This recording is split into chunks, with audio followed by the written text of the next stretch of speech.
اللهم صل على محمد وعلى آل محمد كما صليت على إبراهيم وعلى آل إبراهيم إنك حميد مجيد. اللهم بارك على محمد وعلى آل محمد كما باركت على إبراهيم وعلى آل إبراهيم إنك حميد مجيد.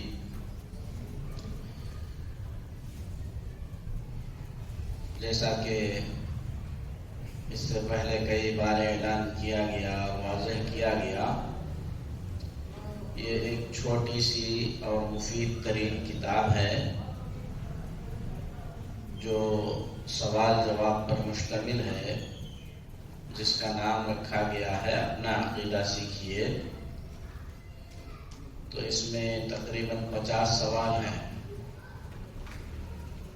کل کے درس میں ہم لوگ 2 سوال اور ان کے جوابات کے متعلق کچھ باتیں سنے تھے کہ اللہ کے نزدیک سب سے بڑا گناہ کیا ہے.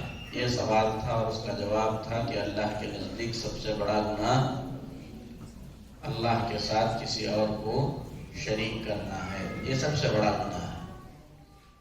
اس کے بعد دوسرا گناہ تھا کہ سب سے بڑا شرک کیا ہے. تو اس سلسلے میں یہ بات بتائی گئی تھی غیر اللہ کی عبادت کرنا. غیر اللہ کا مطلب کیا ہے، عبادت کسے کہتے ہیں، یہ باتیں کل الحمدللہ بیان کی جا چکی تھی. امت مسلمہ میں سے کسی بھی جماعت سے تعلق رکھنے والے کیوں نہ ہوں، وہ اس بات کو مانتے ہیں کہ شرک سب سے بڑا گناہ ہے،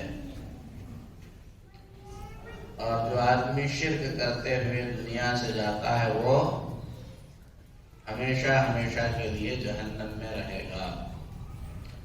لیکن شرک کو سمجھنے میں، شرک کی حقیقت کو پہچاننے میں لوگ اختلاف کرتے ہیں. قرآن اور حدیث میں شرک کے بارے میں جو بتایا گیا ہے اتنی باریکی کے ساتھ لوگ اسے جاننا ضروری نہیں سمجھتے، جبکہ یہ بہت ضروری ہے. لوگ یہ سمجھتے ہیں کہ اگر ہم مسلمان ہیں تو ہمارا مسلمان ہونا ہم کو شرک سے پاک کر دے گا، اگر ہم کلمہ پڑھ لیتے ہیں تو کافی ہے، ایسا لوگوں کا سمجھنا ہے. جبکہ بات ایسی نہیں ہے، بلکہ ایک ایمان والے کو سب سے زیادہ فکر اپنے دین کے مسئلے میں شرک کو لے کر کرنا چاہیے کہ کہیں جانے انجانے میں مجھ سے شرک کا کوئی کام ہو نہ جائے. یہ ڈر ہونا چاہیے ہر آدمی کو. اسی لیے ابراہیم علیہ السلام پیغمبروں میں جناب محمد رسول اللہ صلی اللہ علیہ وسلم کے بعد سب سے اونچے مقام والے ہیں. کون؟ ابراہیم علیہ السلام. انسان اللہ کی پیاری مخلوق ہے. مخلوقات میں سے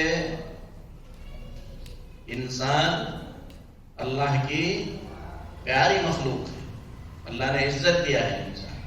اور انسانوں میں سب سے افضل کون ہے؟ جناب محمد رسول اللہ صلی اللہ علیہ وسلم.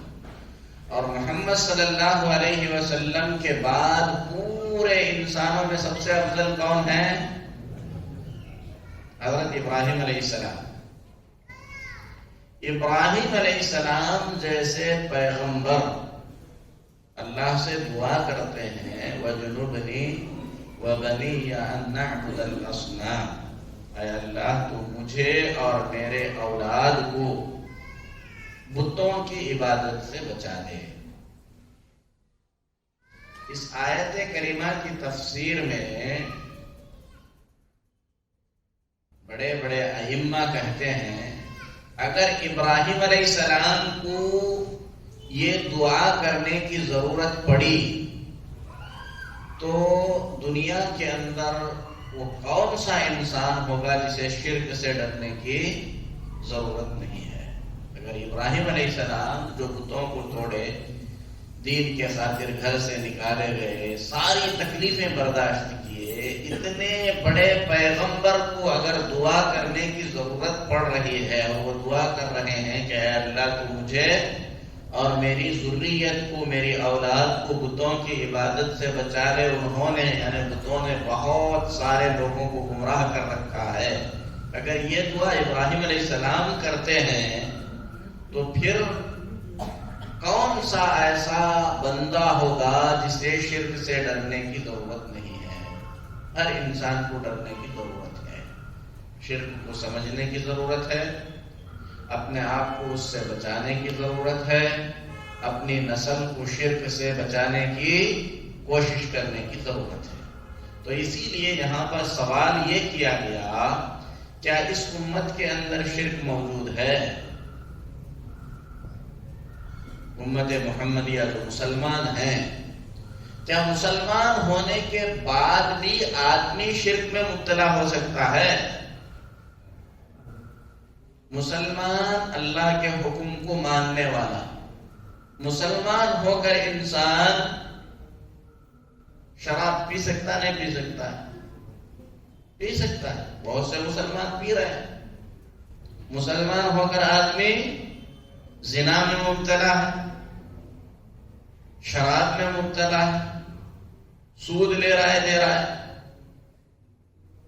بہت سارے مسلمان ہونے کے باوجود بھی جادو کر رہے ہیں، جادو کرا رہے ہیں، بہت سارے گناہوں کے کام کر رہے ہیں۔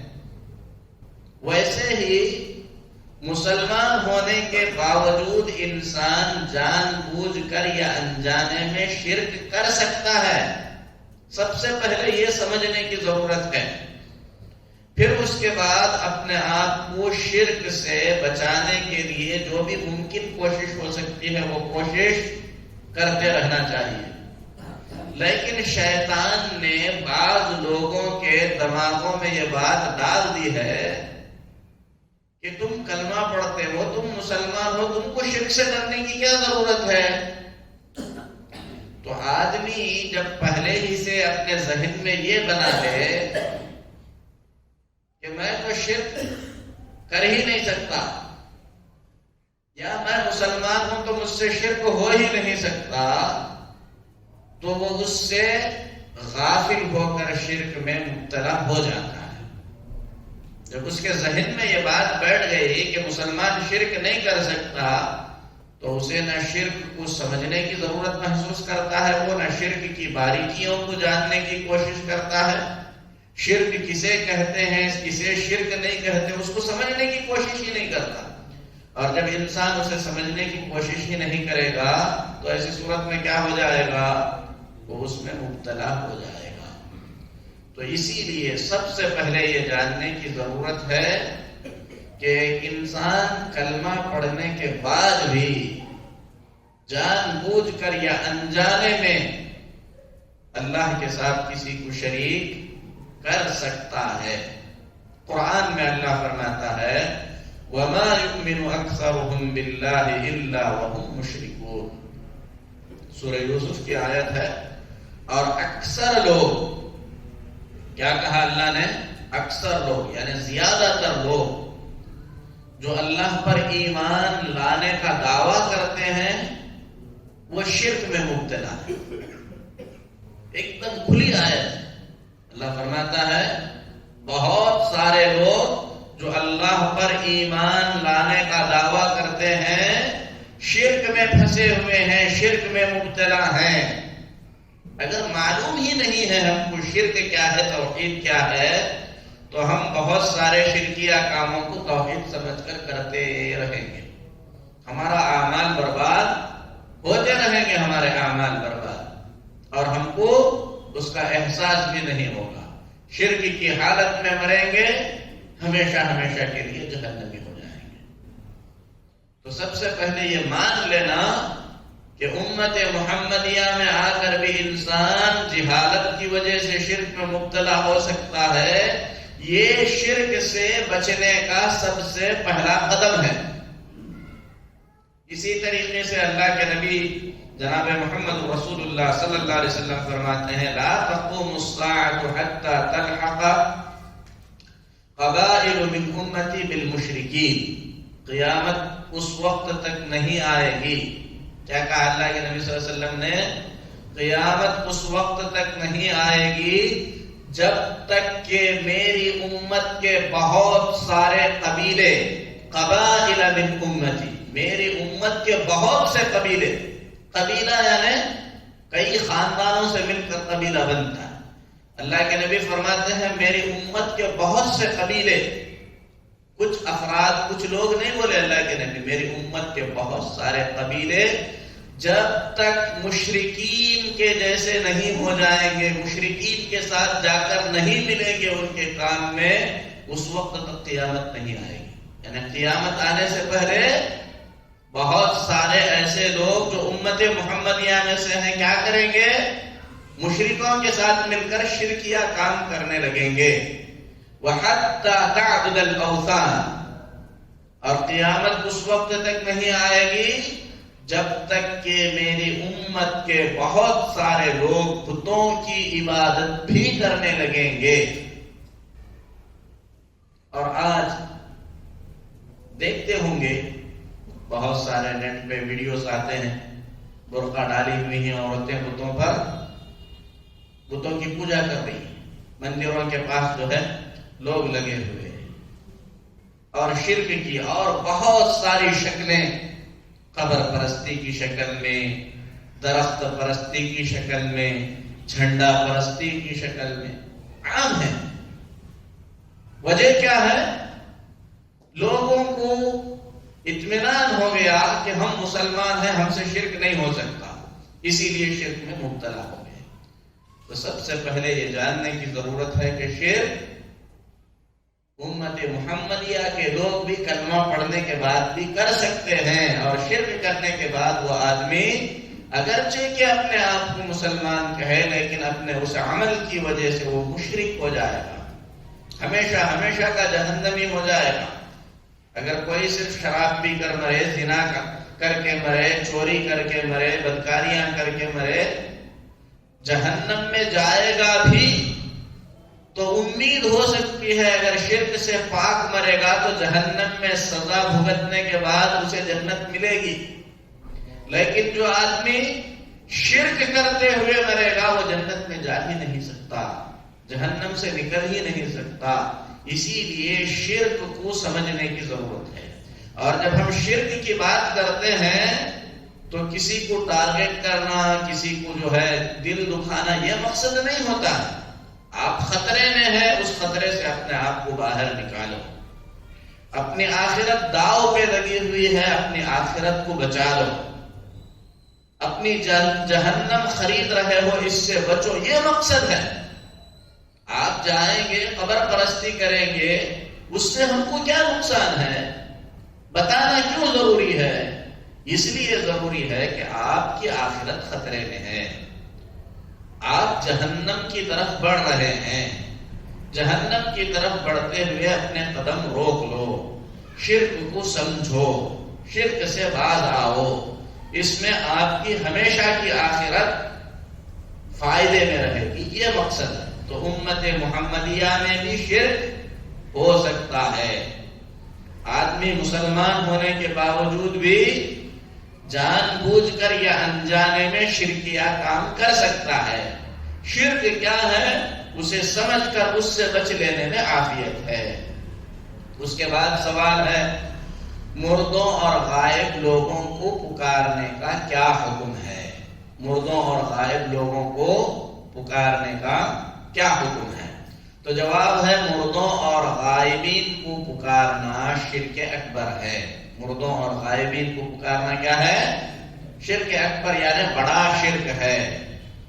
سب سے پہلے یہ سوچیں، اللہ تعالیٰ نے انسان کو پیدا کیا، ایک نیک انسان ہے، بہت متقی، پرہیزگار، اللہ والا، جسے ہم اللہ کا ولی کہہ سکتے ہیں۔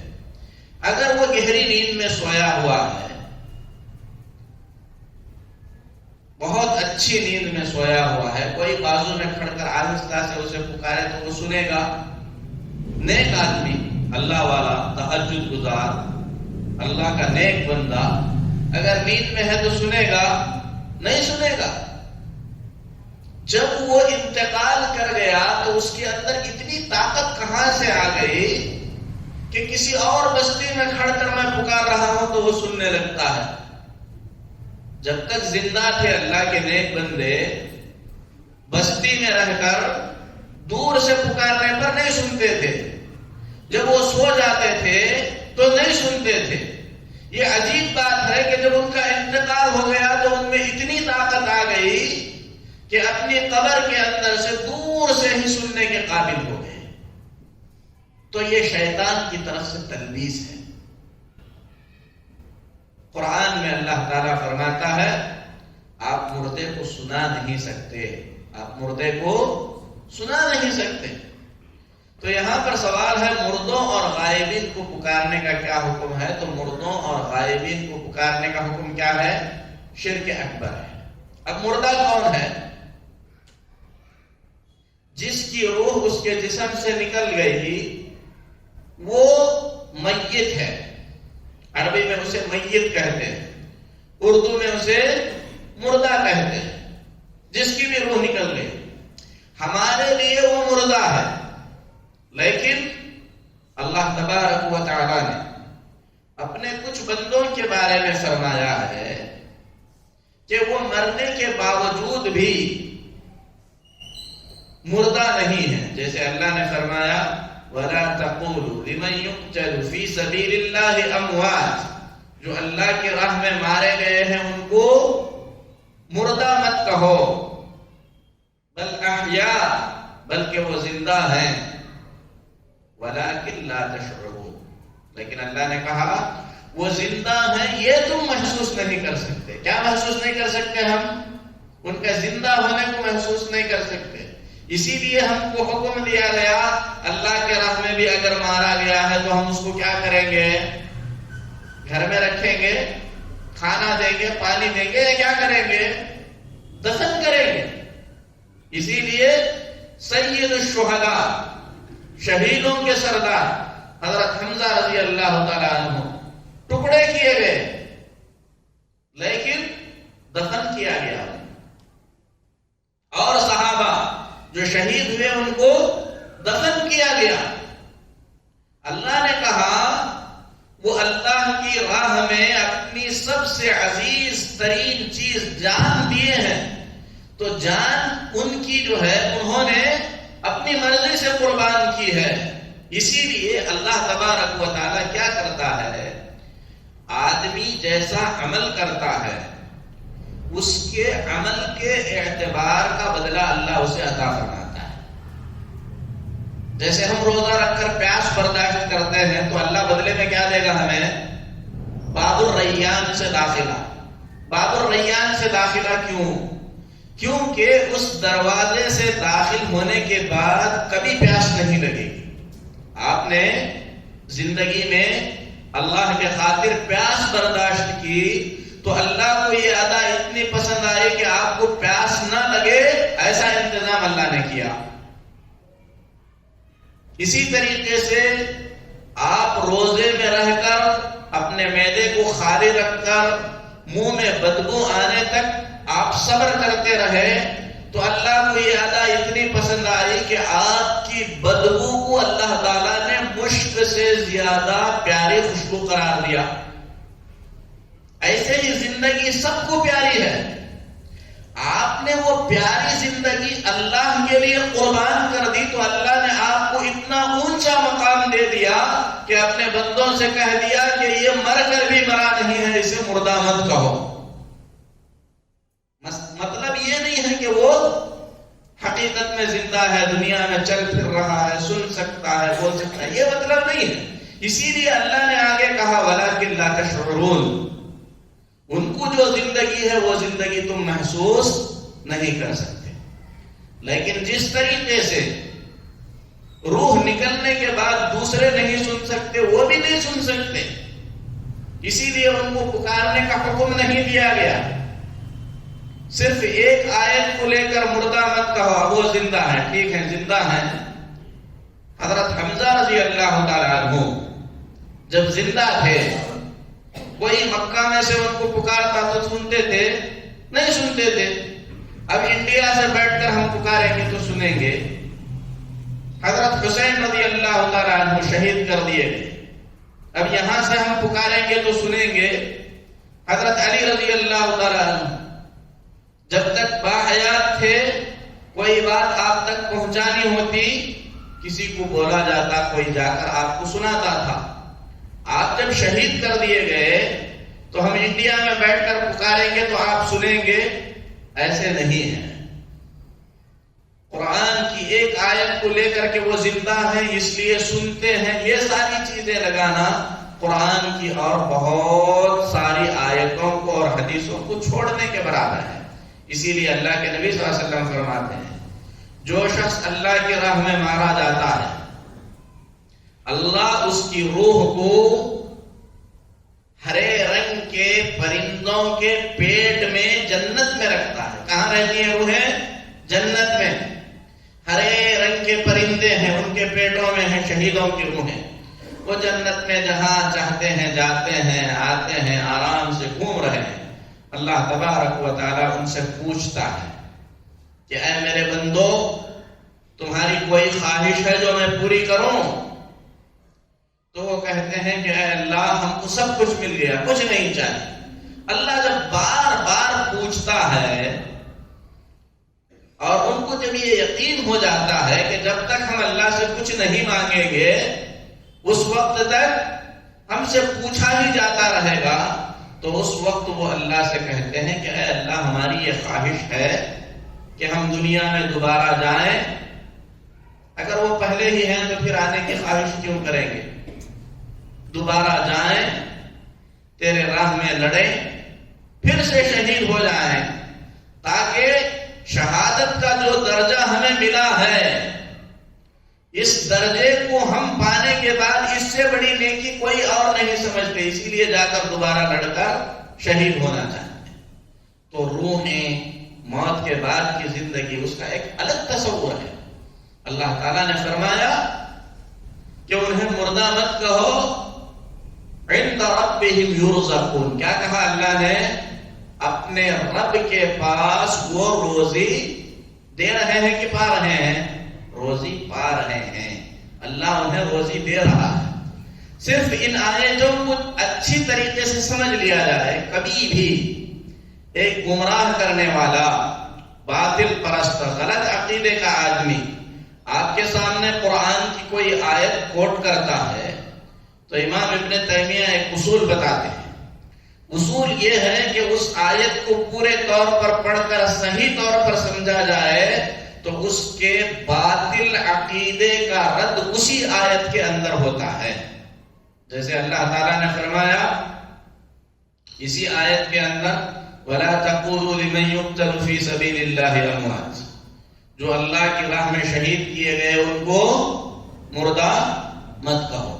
اب لوگ اس آیت کو لے کر لوگوں کے اندر وہم پھیلاتے ہیں، جو اللہ کی راہ میں مارے گئے ان کو کیا مت کہو؟ مردہ مت کہو، وہ زندہ ہیں، اولیاء زندہ ہیں، ولی زندہ ہیں، ان کو مردہ نہیں کہنا چاہیے۔ آیت پوری پڑھو۔ آگے اللہ نے فرمایا وَلَكِنْ لَا تَشْعُرُونَ، لیکن تم اسے